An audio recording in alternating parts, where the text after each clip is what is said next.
Hello hello, நான் பேசுறது கேக்குதா? நான் பேசுறது நல்லா கேக்குதா? ஏன்னா காலையில நான் பேசும்போது நான் பேசுறதே ஒரு 2 செகண்டுக்கு அப்புறம் தான் எனக்கே கேட்டுச்சு. Hello hello hello hello hello, கேக்குதா? இல்ல இல்ல, காலையில நான் பேசும்போது நான் பேசுறதே எனக்கே ஒரு 2 செகண்ட் கழிச்சு தான் கேட்டுட்டு இருந்தது. அதனால கொஞ்சம் கன்ஃபியூஸ் ஆயிட்டேன்.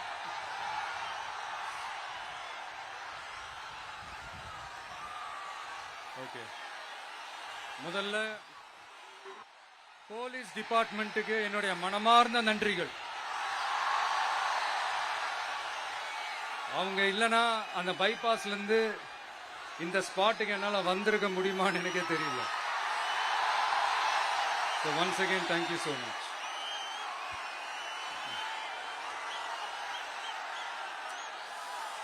கரூர் அமராவதி ஆத்தங்கரையில் இருக்கிற ஒரு ஊரு. அது மட்டும் இல்ல, இங்க ரொம்ப முக்கியமான டெக்ஸ்டைல் மார்க்கெட் ரொம்ப ஃபேமஸ், எல்லாருக்குமே தெரிஞ்ச ஒரு விஷயம் தான். அந்த மாதிரி கரூரை பத்தி பெருமையா சொல்லிக்கிறதுக்கு நிறைய விஷயங்கள் இருக்கு. அதுல எந்த மாற்ற கருத்துமே கிடையாது. ஆனா இப்ப ரீசன்ட் டைம்ல பாத்தீங்கன்னா இந்தியாவிலேயே கரூர் அப்படின்னு சொன்னாலே ஒரே ஒரு பேர் தான் ரொம்ப ஃபேமஸா ஜொலிக்குது. அதுக்கு யார் காரணம்?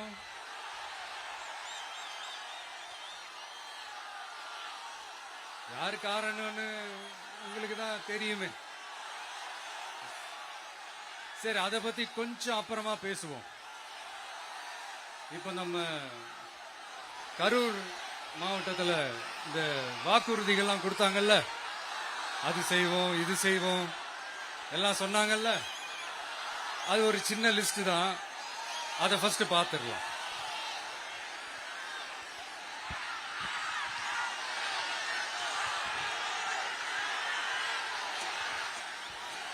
இந்த கரூர் மாவட்டத்தில் இந்த பேரீச்சை வளர்க்க சிறப்பு திட்டம் செயல்படுத்தப்படும். இத்திட்டத்தின்படி பேரீச்சை வளர்க்க நிதி உதவி வழங்கப்படும். வாக்குறுதி நம்பர் 81. பேரீச்சை மரத்தை விடுங்க, அட்லீஸ்ட் இந்த பேரீச்சை விதையாச்சும் கண்ணில் காட்டினாங்களா? துபாய் குறுக்கு சந்து கதை தான்.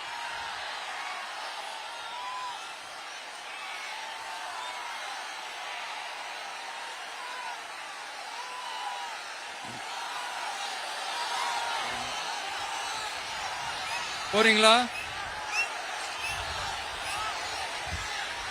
அடுத்து இன்னொரு வாக்குறுதி இருக்கு.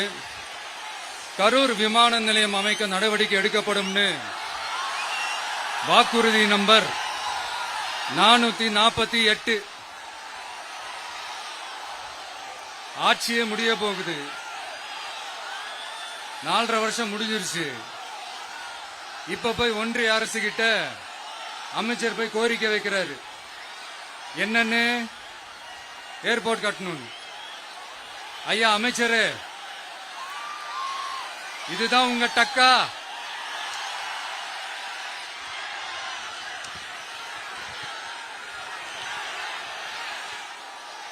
கரூர்ல விமான நிலையம் வந்தா போறீங்களா சார்? போயிடுங்க. அதான் கேட்டேன், அப்பவே கேட்டேன், போயிடுங்க. நண்பா கொஞ்சம் வழி விட்டுருங்க. நண்பா கொஞ்சம் வழி விட்டுருங்க.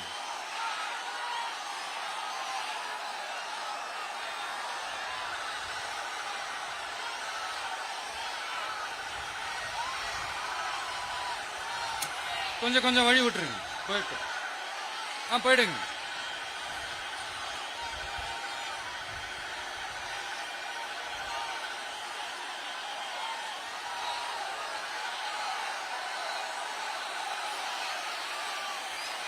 Super super super.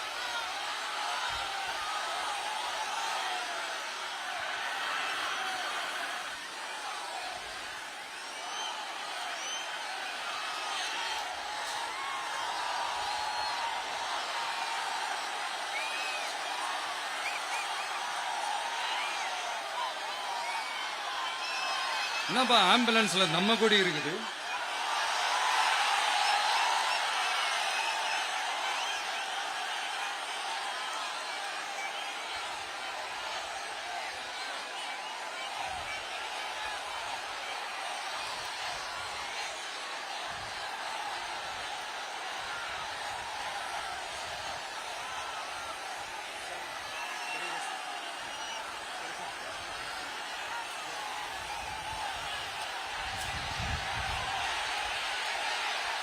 என்னாச்சு?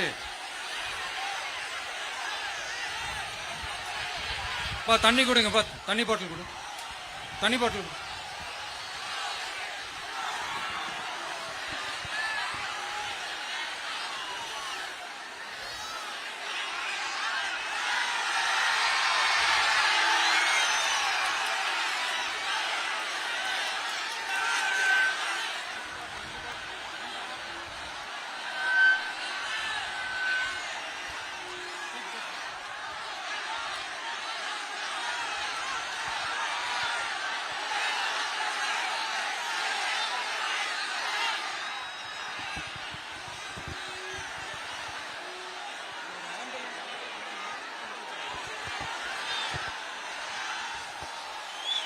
ஜெகதீஷ், உடனே ஒரு ஆம்புலன்ஸ் கூப்பிட்டுருப்பா.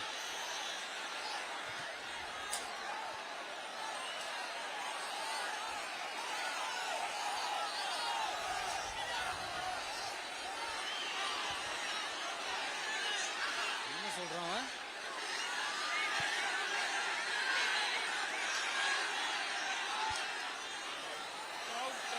हो गया सर, 5 मिनट थोड़ा इसकी होल्ड करें। Mic check, mic check, mic check.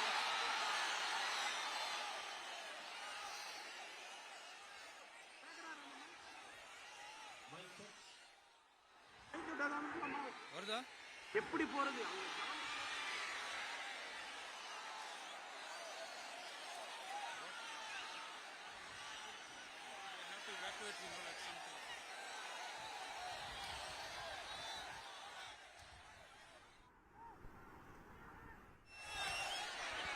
Udaya, தண்ணி பாட்டில், வாட்டர்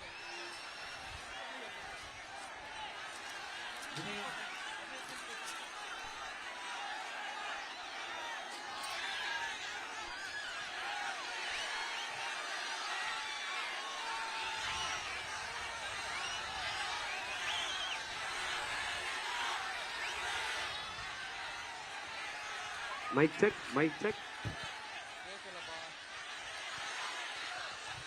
என்னப்பா?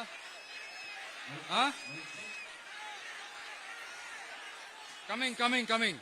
ஆம்புலன்ஸ் வருது வருது வருது.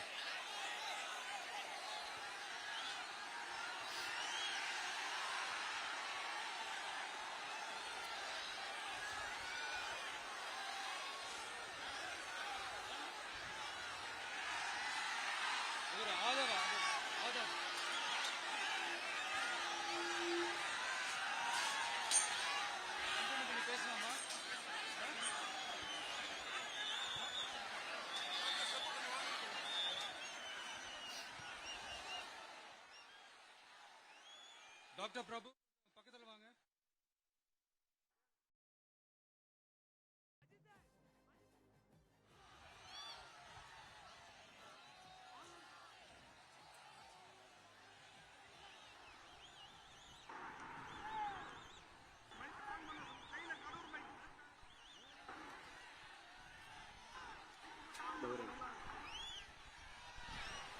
மைக் ஆன் பண்ணுங்க.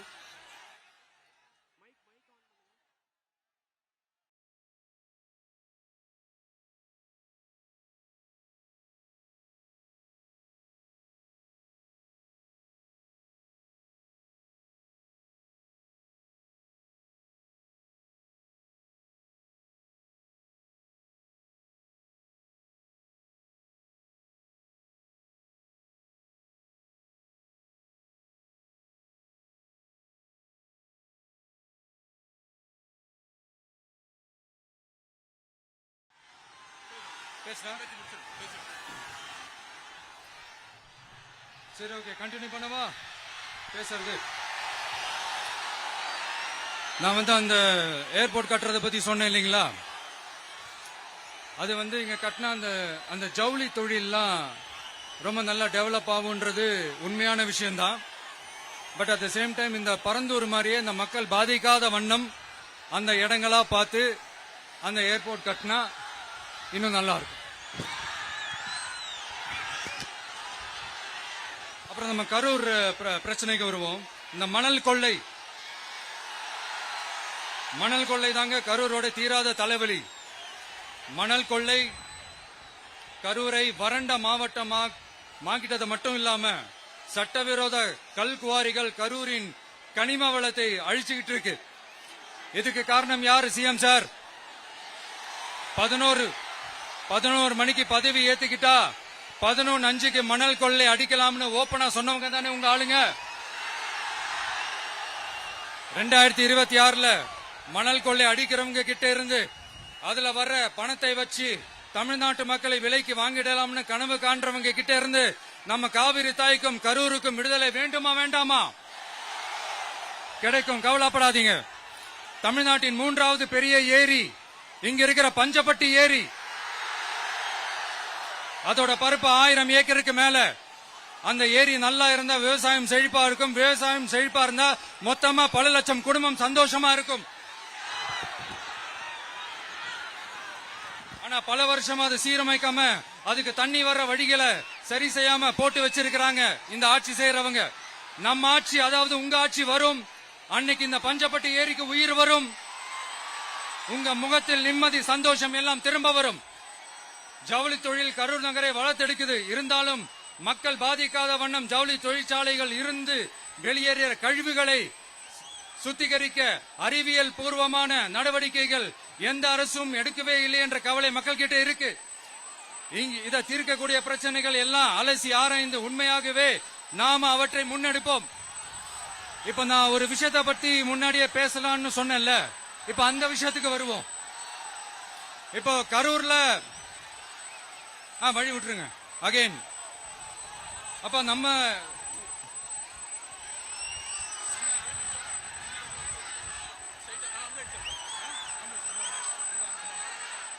ambulance.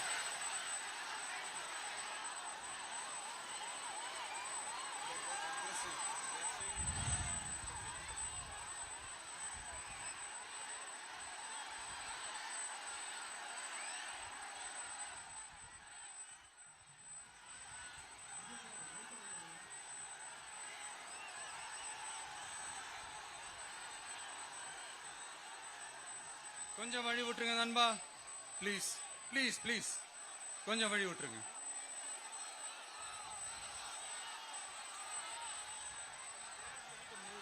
Ask them to move, give the passage to ambulance. Here there is a lot of people down. They have to take them to ambulance. கொஞ்சம் அந்த வழி விட்டீங்கன்னா அந்த ஆம்புலன்ஸுக்கு அவங்களை கூட்டிட்டு போகணும். அந்த வழி விட்டுருங்க அப்படியே.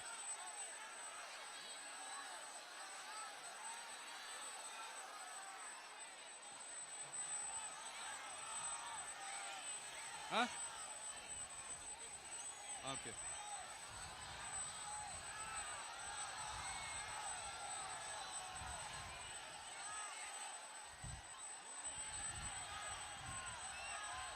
பேசலாமா?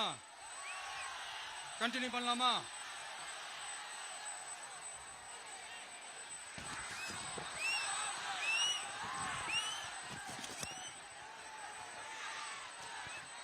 இங்க கரூர்ல இருக்கிற முக்கியமான பிரச்சனைகளை பத்தி நம்ம பார்த்தோம் இல்லையா?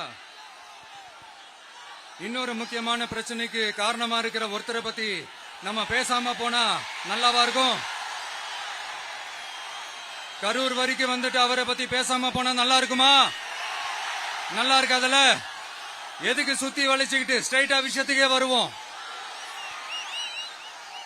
இந்த கரூர் மாவட்டத்துல ஒரு மந்திரின்னு ஒருத்தர் இருந்தார்ல, இப்ப ஒரு மந்திரி இல்ல, ஆனாலும் மந்திரி மாதிரி. நான் யாருன்னு உங்களுக்கு சொல்லிதான் தெரியணுமா என்ன? ஒரு க்ளூ ஒண்ணு கொடுக்கலாமா? பாட்டிலுக்கு 10 ரூபா, பாட்டிலுக்கு 10 ரூபா, பாட்டிலுக்கு 10 ரூபா, பாட்டிலுக்கு 10 ரூபா, பாட்டிலுக்கு 10 ரூபா, பாட்டிலுக்கு 10 ரூபா, பாட்டிலுக்கு 10 ரூபா, பாட்டிலுக்கு 10 ரூபா. இப்ப ரீசெண்டா கரூர்ல ஒரு விழா ஒண்ணு நடத்தினாங்களே, அது என்னப்பா 30 பேர் விழாவா? 30 விழா, சாரிப்பா கன்ஃபியூஸ் ஆயிட்டேன். அந்த விழாவில் மாண்புமிகு சிஎம் அவர்கள் இந்த மாஜி மந்திரியை பத்தி உச்சி மேல தூக்கி வச்சு மெச்சினதெல்லாம் நம்ம காதால கேட்டோம் இல்லையா? இதே சிஎம் அவர்கள் இதே கரூருக்கு வந்தப்போ, எதிர்கட்சியா இருந்தப்போ, அந்த மாஜி மந்திரியை பத்தி என்னெல்லாம் சொன்னாரு, என்னெல்லாம் கேட்டாரு. ஐயா ஃபேக்ட் செக் நண்பர்களே, இதெல்லாம் நீங்க பெருசா ரிசர்ச் பண்ணணும்னு அவசியமே இல்ல. யூடியூப் ஓபன் பண்ணி பாருங்க, தெரிச்சிருவீங்க, மிரண்டுருவீங்க. இந்த திமுகவுக்கு இந்த மாஜி மந்திரி இப்ப என்னவா இருக்கிறாரு அப்படின்னு மக்கள் பேசிக்கிறாங்க தெரியுமா? இந்த திமுக குடும்பத்துக்கு ஊழல் பண்ற பணத்தை எல்லாம் 24x7 டெலிவரி பண்ற ஒரு ஏடிஎம் மெஷினா இருக்கிறாராம் அப்படின்னு நான் சொல்லுங்க, ஊருக்குள்ள பேசிக்கிறாங்க. சரி, இங்க ஓகே. இன்னொரு முக்கியமான விஷயம், இங்க போலீஸ் பாதுகாப்புலாம் இருக்கா இல்லையா? போலீஸோட கைகள்லாம் கட்டப்பட்டிருக்குன்னு நினைக்கிறேன். போலீசார் மக்கள் தான் சார் எஜமானர்கள். மக்களுக்காக மட்டும்தான் பயப்படணும், வேற யாருக்காகவும் பயப்படணும்னு அவசியமே கிடையாது. இன்னும் 6 மாசம்தான். ஆட்சி மாறும், காட்சி மாறும், அதிகாரம் கை மாறும். உண்மையான மக்களாட்சி, மனசாட்சி உள்ள மக்களாட்சி அமையும். அப்ப தெரியும் எல்லாருக்கும் சுதந்திரமும் பாதுகாப்பும் 100% வரும். தேங்க்யூ நண்பா. கான்பிடண்டா இருங்க, நல்லதே நடக்கும், வெற்றி நிச்சயம். அஷ்மிகா 9 வயசு ஒரு பொண்ணு காணுமா, நீங்களே நம்ம தோழர்கிட்ட சொல்லி கண்டுபிடிச்சு கொடுக்க சொல்லுங்க. அஷ்மிகா 9 வயசுல ஒரு பொண்ணு காணுமா? தம்பிகளா கொஞ்சம் தேடி கண்டுபிடிச்சு கொடுத்துருங்க. Ashmika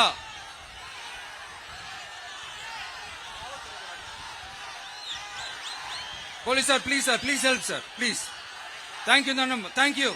See you all, thank you. கான்பிடண்டா இருங்க, நல்லதே நடக்கும், வெற்றி நிச்சயம். மீண்டும் சந்திக்கும் வரை நன்றி, வணக்கம்.